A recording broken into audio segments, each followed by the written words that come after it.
Oke, teman-teman, kita lanjut ke part kedua. Kalau kemarin sudah segmentasi, terus apa itu?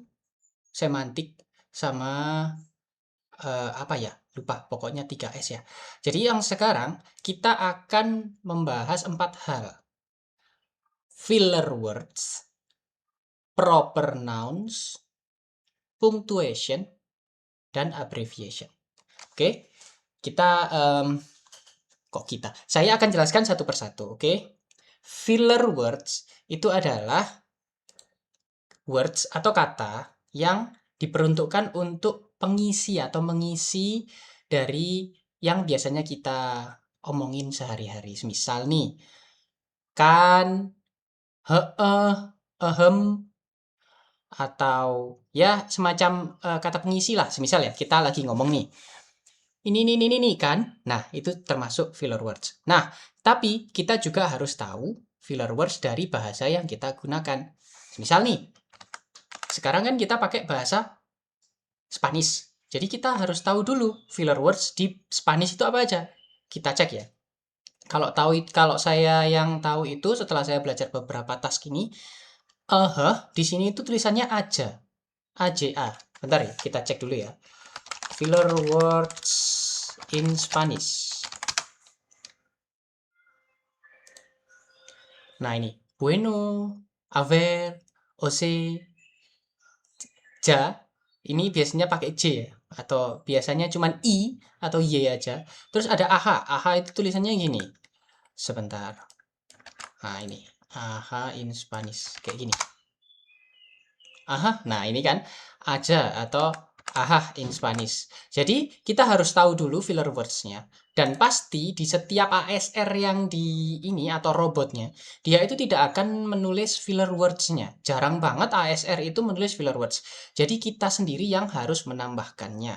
Kita kasih contoh ya, filler words itu seperti apa. Kita dengarkan dulu soundnya. Decididos aceptar el desafío de criarnos. Decididos aceptar el desafío de criarnos. Decididos aceptar el desafío de criarnos. Kalau kita dengarkan di sini, itu bagian depannya itu bukan D, bukan desihimos. Jadi dia sebelum aja desihimos, di sini desihimos ya.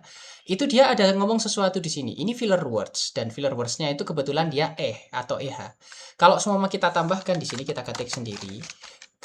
Karena ini ada peraturannya di guideline Magic Data, setelah filler words itu sebaiknya dikasih koma agar kita tahu atau kita membedakan antara words biasa dengan filler words pakai koma gitu. Jadi kita dengerin lagi ya. Decididos aceptar el desafío de criarnos. Decididos aceptar el desafío de criarnos. Decididos aceptar el desafío de criarnos. Jadi jelas ya, sebelum desihimos itu ada E-nya. Jadi E-nya harus ditulis. Desihimos acepta meskipun saya nggak tahu artinya ini apa, tapi kita jelas banget dia ada suara E-nya. Nah, itu adalah filler words. Oke? Es bastante grande, pero bueno, estamos decididos a aceptar el desafío de criarnos. Es bastante grande, pero bueno, estamos... Beda sama yang di sini ya. Di sini jelas-jelas dia bilang ES. Ini bukan filler words. Kalau semua kita copy, apakah ini filler words? Kita bisa cek. It's. S ini it's. Tapi kalau di sini ini beneran filler words-nya. Atau di sana. Tapi gitu.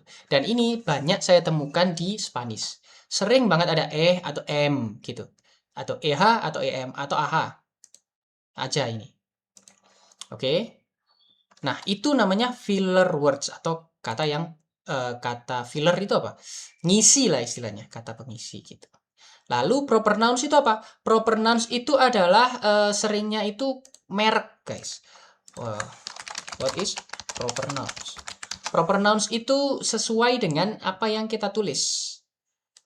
Kalau nama ya kapital, kalau seumpama di sini merek Whiskas misalnya, Whiskas ya kita tulis sesuai, misal ya di sini Whiskas kita tulisnya gini, atau YouTube atau iPhone atau TikTok. Nah, nulisnya itu sesuai dengan penulisannya atau propernya bagaimana, itu namanya proper nouns. Jadi kita itu nulis sesuai dengan tulisannya. Meskipun di sini seharusnya kan biasanya nih kalau nama kan depannya aja kapital gitu kan. Tapi berhubung ini propernya seperti ini, maka tulisannya ya seperti ini, iPhone, YouTube, TikTok. Nah, seperti ini. Ini namanya proper nouns. Jadi kita harus ingat ya, biasanya ya selama itu ada proper nouns di setiap platform itu sama. Jadi kita nulis sesuai dengan propernya apa. Oke. Terus habis itu ada punctuation. Punctuation itu apa? Itu adalah tanda baca, koma, titik, tanda seru atau tanda tanya gitu.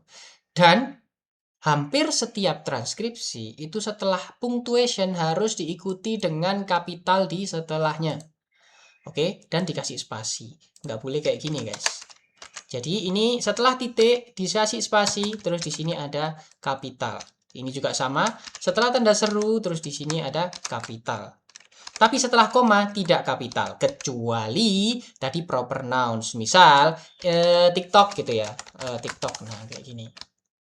Jadi yang tidak diikuti kapital itu hanya koma, kecuali proper noun setelah koma. Oke, itu punctuation. Terus ada abbreviations. Abbreviations itu Y por ahí nos abbreviations itu adalah kita itu biasanya kan ada beberapa proper nouns.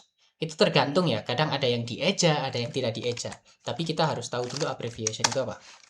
Abbreviation adalah word of phrase used to save space, time, or effort. Biasanya ASAP, kalau biasanya kita di Indonesia apa? OTW gitu ya. Atau di sini ada FBI dan sebagainya. Ada akronim, ada inisial, ada dan sebagainya. Nah, kalau sumama dia bilangnya ASAP, itu dia nulisnya ASAP gini.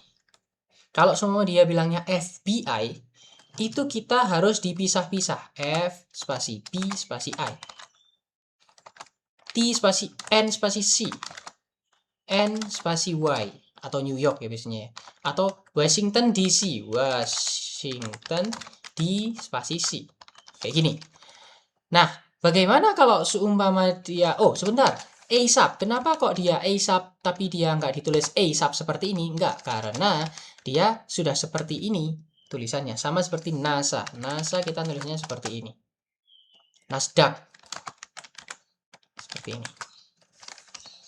Kalau jam gimana? 7 AM. 7 AM. Seperti ini. 7 PM. Seperti ini. Ini namanya abbreviation. Bisa digunakan untuk initials, bisa digunakan untuk yang ini tadi. Acronyms, contractions, atau shortening. Gitu.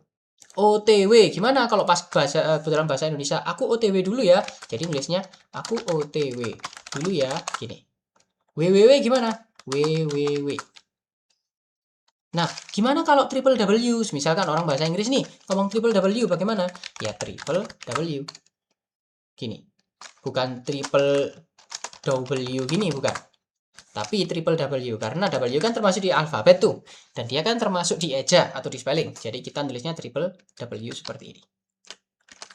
Oke. Untuk video ini cukup singkat ya. Kita cuman bahas masalah filler words, proper nouns, punctuation, sama abbreviations dulu. Kenapa? Karena ini penting banget untuk setiap transkripsi pasti ada.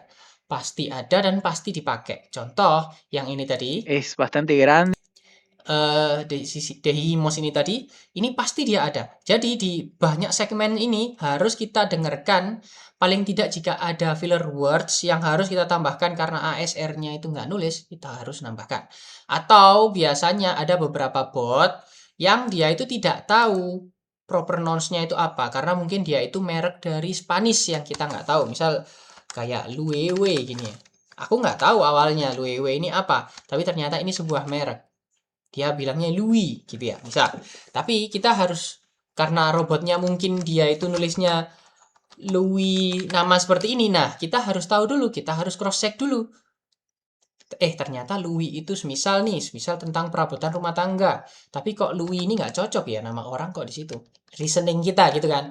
Oh, setelah tahu namanya Louis kayak gini. Oh, berarti kita benerin sesuai dengan proper nouns-nya apa. Oke. Kali ini videonya cukup segitu dulu agar kita bisa belajar sedikit-sedikit tapi mantep ya di otak. Nanti kita akan lanjut ke pemilihan kalimat bagaimana biar sesemantik mungkin atau sebagus mungkin sama reasoning kalimat. Oke, terima kasih sudah memperhatikan video saya kali ini. Wassalamualaikum warahmatullahi wabarakatuh.